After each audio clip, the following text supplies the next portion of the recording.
Hello students, कैसे हो आप लोग। जेई एडवांस का रिजल्ट आ चुका है और हमारे पास आप लोगों के लिए बहुत अमेजिंग न्यूज़ है, इंफॉर्मेशन है। और उस इंफॉर्मेशन को शेयर करने के लिए हमारे साथ हैं the functional head of IIT JEE Kota division, MB sir.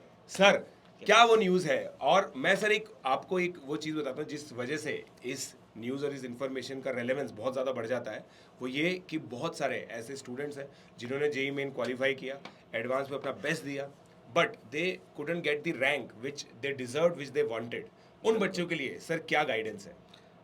यार ये चीज़ क्या है कि आप भी जानते हो प्रशांत सर कि कोटा में ये एसआरजी और स्टार स्टार का खूब कॉन्सेप्ट चलता है, लेकिन बेचारे रिपीटर्स के लिए कोई भी ऐसा कॉन्सेप्ट मार्केट में नहीं है। नहीं है। तो एक्साइटिंग बात ये है कि पहली बार कोटा में हम एसआरजी बैच ला रहे हैं, और एसआरजी बैच में जो टेस्ट होता था और टेस्ट एनालिसिस होती थी वो हम ही लोग करेंगे, मतलब एचओडीज ही करेंगे। ओके।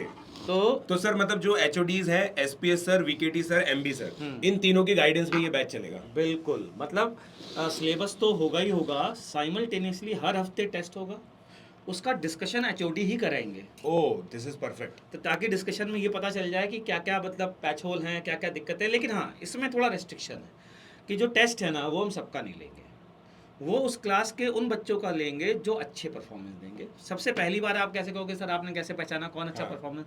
तो जो एडवांस में सिलेक्टेड होगा उसको लेंगे। मतलब जिसके रिजल्ट के अंदर ये लिखा है you have qualified for JEE advance, वो एलिजिबल है। वो एलिजिबल है, ठीक हाँ। है। उसको हम लेंगे। उसके बाद फिर हमारे यहाँ का जो रिव्यू टेस्ट होगा उसमें जो अच्छा परफॉर्म करेगा उनको भी शामिल कर लेंगे, बिल्कुल ताकि बिल्कुल। थोड़ा कंपटीशन रहे।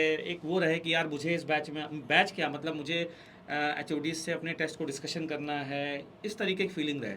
तो मेरा मानना ये है कि जितने भी आज तक मैंने टॉपर्स देखे हैं, टॉप 100 के बच्चे, वो पर्सनल जो केयर होती है, मतलब एक एक क्वेश्चन पे डिस्कशन, क्या गलती की, उसी से देखो रैंक बनती है सर। उसी से रैंक बनती आपने है भी सर। इतनी रैंक निकाली, आप भी ये हाँ बात जानते ही हो। हाँ। तो वो चीज़ ही हम देना चाह रहे हैं बेसिकली यहाँ पर। बिल्कुल। सो गाइज, मैं आप लोग को ये जो रैंक वाला जो पूरा गेम होता है ना, बच्चा बहुत अच्छा होता है, टीचर्स बहुत अच्छे होते हैं, स्टडी मटेरियल बहुत अच्छा होता है, यहाँ से बच्चा टॉप 500 तक पहुँच जाता है। बिल्कुल। मगर उसके बाद जो टॉप 100 की जो जर्नी होती है बिल्कुल लॉगरिथमिक स्केल है।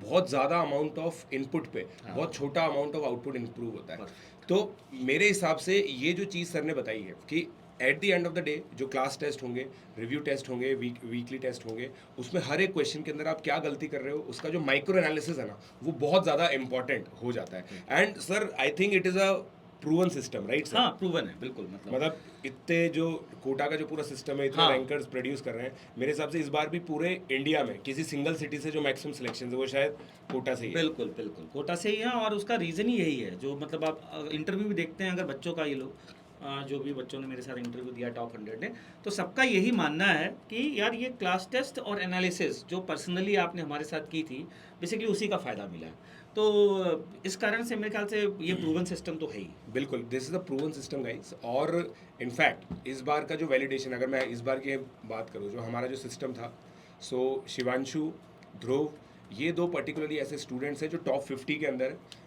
जिन लोगों, मतलब टॉप 100 की भी बात नहीं कर रहे हम, टॉप 50 की बात कर रहे हैं। टॉप 100 में तो और भी लोग हैं।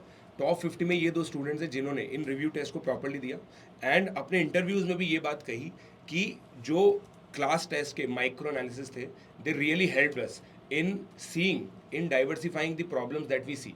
और जब जेई एडवांस 2023 का पेपर हुआ, उन लोगों के लिए कुछ भी सरप्राइजिंग नहीं। बिल्कुल बिल्कुल, मतलब उनको सब चीज़ें बहुत नॉर्मल लगी। मतलब हम लोगों ने वो टेस्ट, अगर आपको याद हो सर, तो 50-50 मिनट्स में भी करवाए हैं। बिल्कुल। और सर उससे क्या ना, एक हैबिट हो जाती है कौन हाँ। कौन से क्वेश्चन छोड़ना। छोड़ने हैं। जैसे मैंने ध्रुव की सर आंसर की चेक की थी, उसने हाँ। चिमनी प्रॉब्लम छोड़ी हुई थी। क्या बात है, सोचो कि आप भाई कितना टाइम बचा लिया उसने। कितना टाइम बचा लिया। बहुत सारे चिमनी बच्चे। प्रॉब्लम में जैसे बहुत सारे ऐसे बच्चे जिन्होंने जैसे अपने तुषार ने दिए। हाँ तुषार ने बेचारे ने 6 मिनट एक में दिया, 6 मिनट 12 मिनट दिए। हाँ। अब 130 रैंक का मैं मान सकता हूँ रीज़न यही हो, क्या होता क्या वो पता टॉप टॉप 100 100 में आ जाता। बिल्कुल सही बात है। तो मतलब ये चीज़ तो है, मतलब कि ये सीखना, स्मार्टनेस बहुत ज़रूरी है कि यार किस कौन कौन सी प्रॉब्लम छोड़नी है।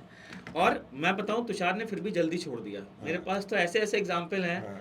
जो बहुत शार्प, बहुत ही अच्छे, मतलब टॉप 100 का फिक्स था उनका, और सिर्फ इस चिमनी प्रॉब्लम में उन्होंने 15-15 मिनट दे के आए। और इस वजह से वो बाहर हो गए। बाहर हो गए। तो गाइज, यही जो एक पॉइंटेड गाइडेंस होती है ना, यही रिक्वायर्ड है। सो सर ये बैच कब से स्टार्ट हो रहा है, कैसे इसमें एनरोल कर सकते हैं? बिल्कुल, सबसे पहली चीज़ हमने पहले इसमें क्राइटेरिया रखा था कि यार केवल सिलेक्टेड कैंडिडेट ही लेंगे, लेकिन फिर मुझे लगा नहीं यार, एनालिसिस हम सिलेक्टेड के साथ करेंगे, हम मौका सबको देना चाहिए क्योंकि हर बच्चा चाहता है कि यार ये टॉप एजुकेटर्स जो एचओडीज हम उनकी एनालिसिस करें। तो हमने ओपन फॉर ऑल कर दिया है मेनली कि आप आइए, इनरोल कराइए और उसके बाद यहाँ पर इनरोल कराने के बाद बैच में पढ़ना शुरू करिए और फर्स्ट वीक या सेकंड वीक से आपसे क्लास टेस्ट शुरू हो जाएंगे और आपके क्लास टेस्ट का डिस्कशन अलग प्लेटफॉर्म पर होगा। बिल्कुल। मतलब वो भी डिस्कशन में मतलब किस तरीके से करना है, क्या करना है, वो सब उनको ओरिएंटेशन में बता दिया ओरिएंटेशन बता दिया जाए। तो बिल्कुल। सर ओरिएंटेशन कब होगा? और 27th को ही। 27 को ही बैच स्टार्ट हो रहा है दोस्तों, और 27 को ही ओरिएंटेशन होगा। सो गाइस, सबसे पहले एक इंपॉर्टेंट चीज़ आप समझ लीजिए, अगर आप लोग कोटा के अंदर आकर इसमें पढ़ना चाहते हैं, डिस्क्रिप्शन में एक लिंक अवेलेबल है, उसको भर दीजिए और अपनी कोटा की जो जर्नी है वो प्लान कर लीजिए। आप लोग अगर जेई मतलब आईआईटी एडवांस मतलब अच्छे क्लियर किए हुए हैं तो, और अगर आपको मान लीजिए किसी भी रीजन से ट्रेन 1-2 दिन बाद की मिल रही है तो भी कोई प्रॉब्लम नहीं है, don't worry about it. But जितना जल्दी हो सके बिल्कुल। रिजर्वेशन कराइए और तुरंत कोटा आइए, और रिजर्वेशन कराने के बाद कोटा आने के बाद जो ओरिएंटेशन है उसमें जो भी गाइडेंस आपको दी जा रही है उसको अच्छे से इसमें समझिए। एक चीज़ सर और ऐड करना जी चाहूँगा सर। आप ही के माध्यम से कि इसमें ना अगर पूरा फ़ायदा उठाना है तो सर आप भी इस चीज़ को मतलब पहचानते हैं और आप हम लोग कई बार डिस्कशन भी कर चुके हैं कि पूरा फ़ायदा ना यहाँ ऑफलाइन में आके ही बच्चा बिल्कुल उठा सकता है। मतलब आप पूछोगे कैसे, क्लास के हाँ। बाद जो 15 मिनट होते हैं उस 15 मिनट में जो डिस्कशन होता है ना सर, वो बहुत लाजमी, बहुत इंपॉर्टेंट बहुत इंपॉर्टेंट होता है। बहुत इंपॉर्टेंट होता है। So guys, try to take this batch in offline mode as soon as possible. और बाकी ये बैच दोस्तों, जैसे हमारे सारे बैचेस प्लस पे आते हैं, ये बैच भी प्लस पे आएगा, तो आप लोग प्लस सब्सक्रिप्शन भी ले सकते हैं using the code PJ live. But कोशिश यही कीजिए प्लीज़ कि आप लोग इस बैच को ऑफलाइन एक्सेस करें।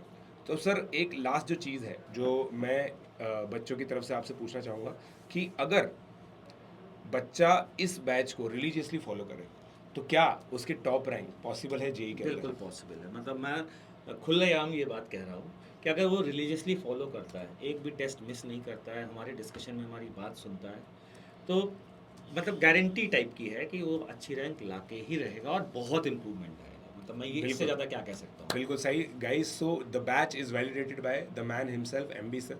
सो जल्दी से इस बैच के लिए एनरोल कीजिए। Let's crack it.